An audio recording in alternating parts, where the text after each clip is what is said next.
이제 봉건사회에 관해서 살펴봅니다. 먼저 책을 읽어보는 걸로 시작할게요. 봉건시대 때 농노들이 어떻게 살았는가 봅시다. 251페이지에요. 그들의 집은 목재로 지어졌고 지붕은 골풀이나 나뭇가지를 얹은 오두막이었다.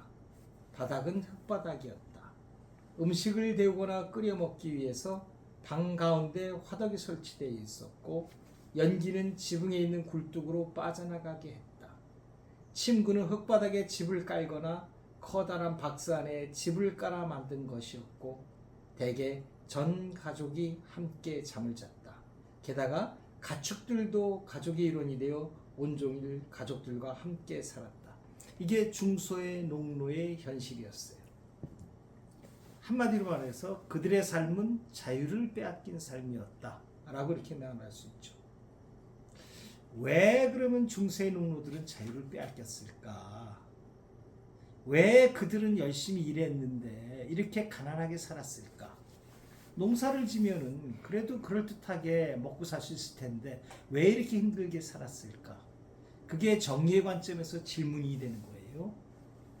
그러면은 봉건사회가 어떤 사회냐라고 하는 거에 대해서 개념적으로 한번 좀 살펴보자고요. 이게 사실은 학자들 그리고 역사학자들도 물론이고 좀 까다롭게 생각하는 부분 중에 하나인데 일단은 지역에 따라서 개념이 조금씩 다른 걸 볼 수 있어요. 중세 유럽에서 뭐라고 그러냐, 봉토를 주고받는 계약으로 성립된 영주와 농노의 주종관계 이렇게 설명하고, 또 중국의 주나라에서는 혈연관계를 중심으로 지방에다가 봉건제후를 세워주고 그 봉건제후가 지방을 다스리도록 하는 것을 봉건사회다 이렇게 표현하고, 우리나라 조선시대 중기 후기에서는 뭐라 그러냐, 지주와 소작인 사이의 소작 지배 관계를 봉건사회라 한다 이렇게 개념 정의한단 말이에요. 어뜻 보기에는 어떤 거는 신분 관계를 중심으로, 어떤 경우는 혈연 관계를 중심으로, 또 어떤 관계는 또 뭐 소작 계약을 중심으로 이렇게 개념 정의를 한단 말이에요. 도대체 봉건사회는 뭐냐? 굉장히 좀 어떻게 보면은 까다롭게 느껴지는데, 이게 봉건사회를 이해할 때 왜 역사학자들이 힘들게 그 개념을 파악하기 힘들었을까? 선생님이 생각할 때는 군주국가는 그 군주국가를 이루는 근원적인 힘이 눈에 확실히 보인다고요. 군주라고 하는 주권, 군주의 권력, 이것이 눈에 보이는데 봉건사회는 그런 법적 근거가 보이질 않아요. 이게 도대체 뭔가라고 이제 생각하게 된단 말이에요. 그런 의미에서 법률가인 선생님은 봉건사회를 이해하는데 훨씬 유리한 위치에 있다. 한번 들어봅시다. 페이지 253페이지예요. 봉건사회 현실이 실질적으로 신분사회였고 영주가 농노에게 이래라 저래라 하고 요구할 수 있는 관계였음은 부인할 수 없어요. 여기에서 질문이 생겨요. 국가 권력이 아니면서 다른 사람에게 의무를 명령하는 힘은 어디에서 나왔을까? 이 질문이죠. 법은 공법으로 사법으로 구분돼요. 이미 누차 여러 번 얘기했지만 분배가 공동체 분배와 개인 거래 분배로 나눠지기 때문에, 그렇죠?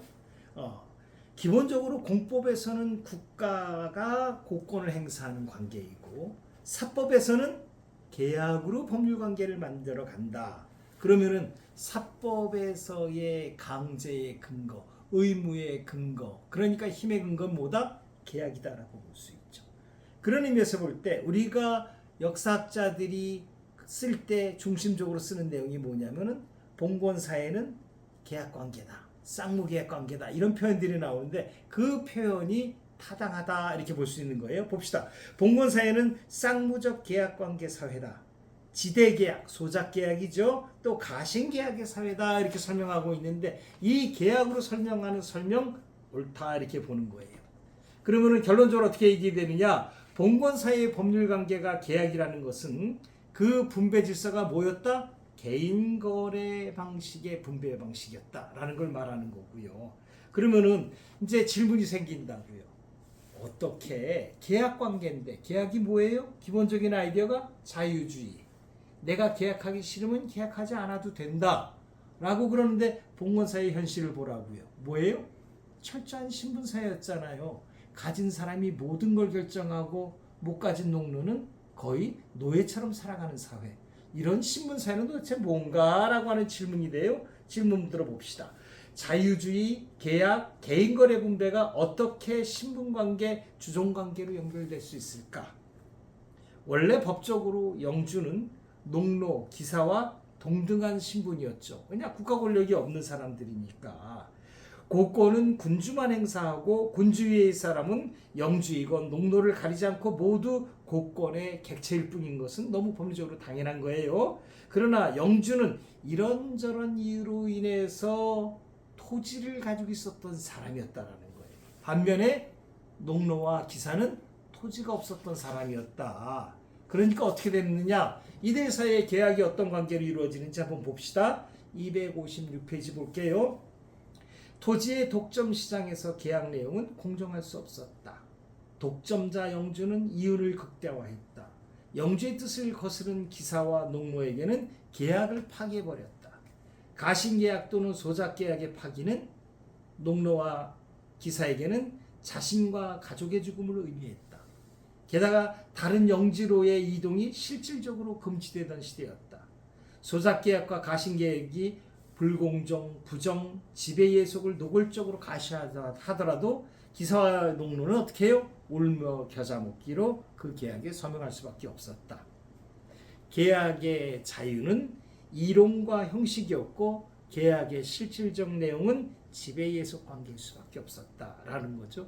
오늘날 소위 말하는 가불계약 바로 그거예요. 자, 그러면 생각해 보자고요.